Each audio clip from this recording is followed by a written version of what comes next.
I've used the SHURE SM7B for about 4 years now, and I've used it very exclusively. I love this microphone, it is my favorite, and it's a pretty popular one, but to be completely honest, it is overkill when it comes to live streaming on YouTube, Twitch, or Facebook. You're not going to get the full sound quality from this microphone like you will with a lower priced microphone at a similar quality range. Now, some people might be wondering why I would use the SHURE SM7B when I'm partnered with Elgato. And to be completely fair, I'm not going to sugarcoat everything. I'm going to use what I want to use. Not that I don't like Elgato microphones like the Wave 3, the Wave 1, or the Wave XLR. They're great audio products, and I use all of their stuff all the time, like the Elgato Stream Deck, which is just below here, the key lights up there, the microphone arm, more key lights, string lights. I use their gear all the time, but when it comes to a microphone, I'm going to use the SHURE SM7B. Now, if they had an audio interface similar to the Go XLR, where I had physical sliders, then things would be different. If they had an interface where they could control the wavelength software right from that interface with physical sliders, I would switch to that without a doubt. But currently, as far as a physical interface, the Wave XLR is the closest thing they have right now. And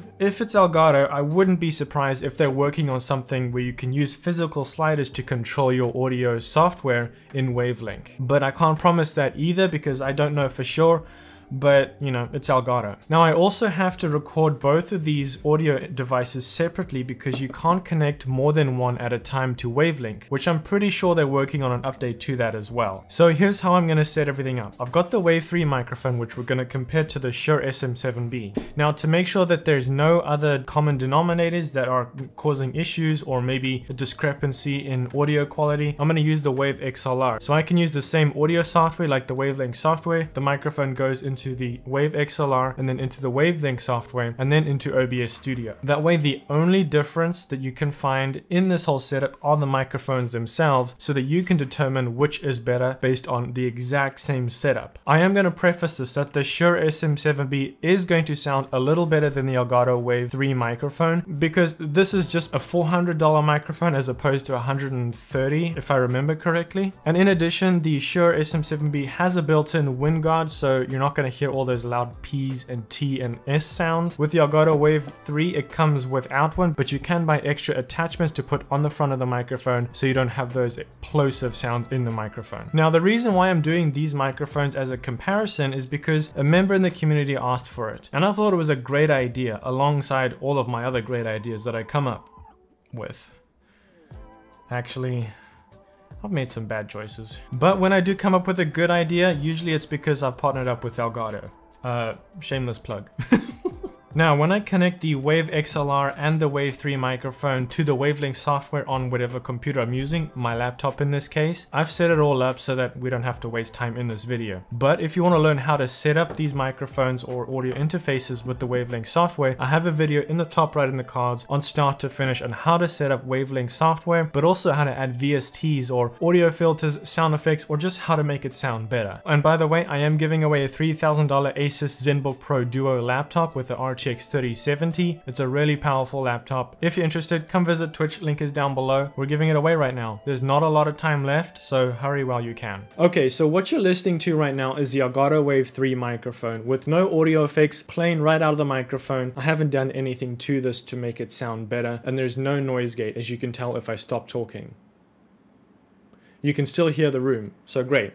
This is what it sounds like, and the microphone is about this distance from my mouth, which is usually about the average, but you can have it closer to have better audio quality, but you might hear some of the P's and T sounds, which are being called the plosives in the microphone. You can get a wind filter or a pop filter is what they're called to put on this microphone, and it really does make a difference, especially if you have the microphone this close to your mouth. Then again, if I put it on the table and just have it, again, this distance from my mouth is about the average, but not optimal, not the best way to do it, because the closer the microphone is to your mouth, the less gain you can put on the microphone, and ultimately with less noise it just sounds better. Okay, so now what you're listening to is the SHURE SM7B. Again, top of the line microphone when it comes to content creation, or at least a lot of people think of the SHURE SM7B when they think of upgrading a microphone. A lot of the time people don't think about there are other options, and there can be cheaper options, not just the SHURE SM7B. There can be the Wavelink software with the Wave XLR with a cheaper microphone, or the Wave 3 microphone if you don't want an XLR interface. Now again, this microphone is actually slightly closer than when I had the Wave 3 microphone, but that's about the distance, and you can hear that it's not going to be as crisp or loud as the Wave 3 microphone at that same distance, because this microphone is designed to have it close to your mouth. The pickup pattern is very close to the microphone. It's a dynamic mic. Once the microphone is close enough, it sounds very nice, and you won't hear any of the plosives as much as the Wave 3 without the wind guard, because it has a built-in pop filter with the SHURE SM7B. And most people usually like to have it slightly off axis so that the plosives or the p sounds don't go directly into the microphone. This is general microphone etiquette when it comes to just talking. You don't have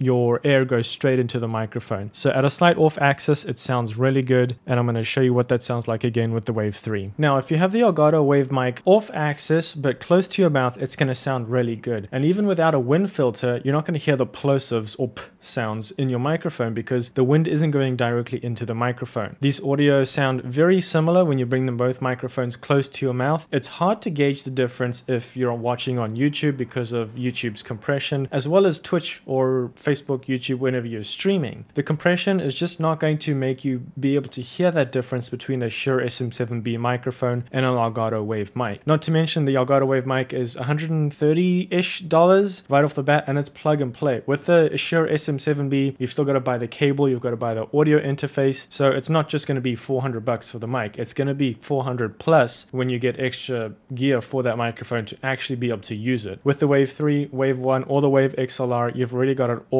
You don't need to buy anything else. Obviously, if you use the Wave XLR, you're going to have to get the XLR microphone, or most of the time you already have one in the first place, and then that XLR cable. Now with the Wave 3, Wave 1, and the Wave XLR, you can add audio effects and filters and EQ so that your microphone sounds better, and when you stop talking, you don't hear the sound of the room. Just like that.